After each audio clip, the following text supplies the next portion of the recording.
Hello Internet and welcome to the Candidates channel. Today I'm going to be sharing with you how I edited this very simple but gorgeous looking image using Adobe Photoshop. Now if you're interested and you'd like to follow along, I have put a link in the description where you can download the assets for this particular video. Let's get into the video. The first thing that you want to do is to duplicate the image layer in Photoshop. This allows you to work non-destructively. So once you have the image layer already duplicated, just head over to Filter, Camera Raw Filter, and then the first thing that you're gonna do, some people run immediately to the basic correction panel and begin, shifting the slides left and right. But it's always good to first look at the histogram. The histogram, it gives you information about how the image is exposed. When you look at this histogram, it's skewed to the right. It's right skewed, so meaning that the shadows are the most dominant in this case. In other words, we have little light in the image and we have more of the shadows. So you can simply go ahead and shift the sliders, the black slider and the shadows slider, to a value that won't crush the blacks or the shadows.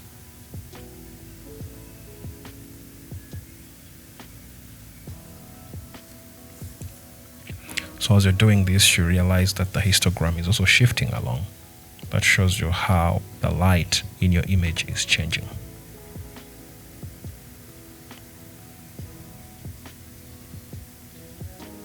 You realize that we didn't touch on contrast because we are dealing with glass, and glass is usually smooth because contrast increases the amount of detail in the picture.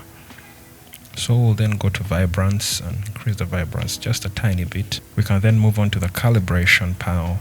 When you look at the calibration panel, you'll find the basic primary colors, that is the red, green and blue. Every color, with the exception of black and white, is composed of these three primary colors. And this is why the calibration panel is very important in your photo editing. Because I want to keep my background very orange, I'll just shift the hue slider of the reds to a little to the right, and then the greens a little to the left, because that increases the amount of orange as well as the yellows. And then the blue slider, I'll shift it to the right. Then you can also come back to the basic and then make some more little tweaking just to adjust the shadows, making sure that nothing is crushed. Then you can come to the details, and then what you need to do is to reduce the noise using the noise reduction slider. Also, you can reduce the color noise. We can then move on to the color mixer, where we're going to deal with individual colors, that is their saturation, the hue and the luminance. But in this case, I only worked with the hue. So when you look at the image, you realize there's some little patches of purple and little blue kind of. So I'll use the target adjustment tool and then just hover over a color that I'm interested in and then simply slide either to the left or to the right to achieve the desired result. In this case, I will slide it a little to the right because I'm interested in achieving that golden kind of orange look.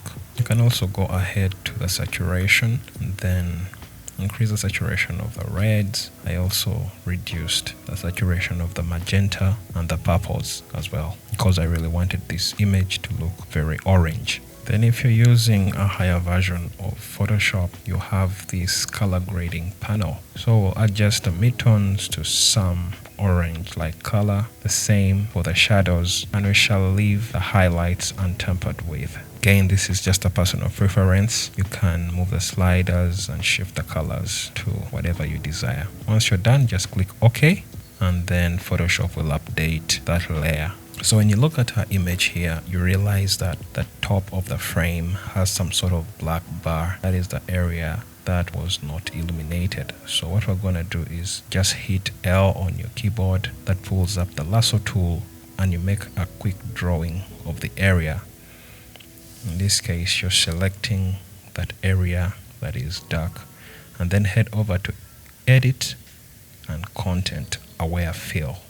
In essence, what Adobe Sensei here does is it samples pixels and then uses them to fill up the area that you selected. As you can see, looks like Adobe did a very good job here, but there are a few little patches that I don't like.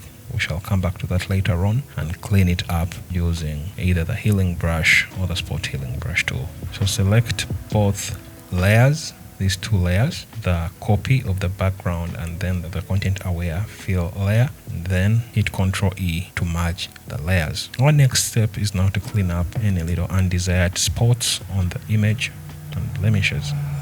So just create a new layer and then head over to the healing brush tool.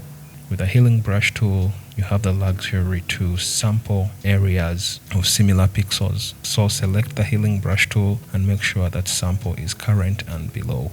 Sample an area that has pixels that are similar to that particular area where the spot is located. And you can do this quickly, sampling different areas and then brushing, keep painting until all the blemishes and undesired spots are gone. We've already done a very good job at this stage. So what we want to do next is to clean up the top of the frame. You can try using different tools and see what works for you best. For me, I realized that using the healing brush tool was giving me the most desired results. So that's what I used. Then we'll go ahead and do some dodge and burning. We'll create a new curves layer and then push the curve up to increase the amount of light. Then hold Ctrl I on your keyboard to invert the layer and then make sure you select the brush tool and then the foreground color has to be set to white. Remember, white reveals, black conceals. You can also reduce the flow to about 30 or 20 and then you can begin your painting. I'll speed this part up because I don't want to waste your time.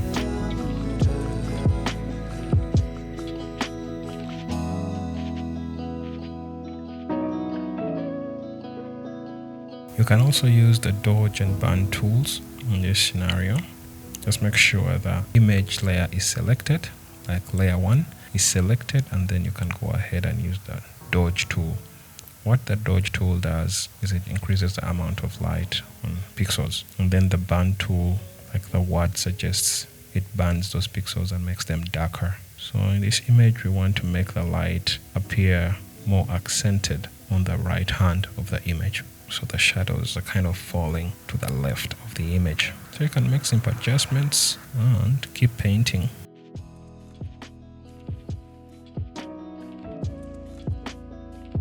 You can also create a new layer for color, just to adjust the color, of the overexposed parts.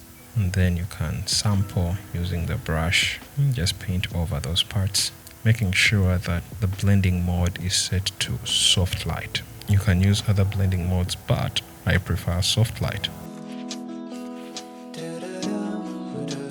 Now the next stage is for us to create a reflection. So what we're gonna do is to duplicate our layer 1 and then using the curvature pen tool, we're going to simply draw out a vector mask around our image, around the bottle. The top of the bottle really doesn't matter.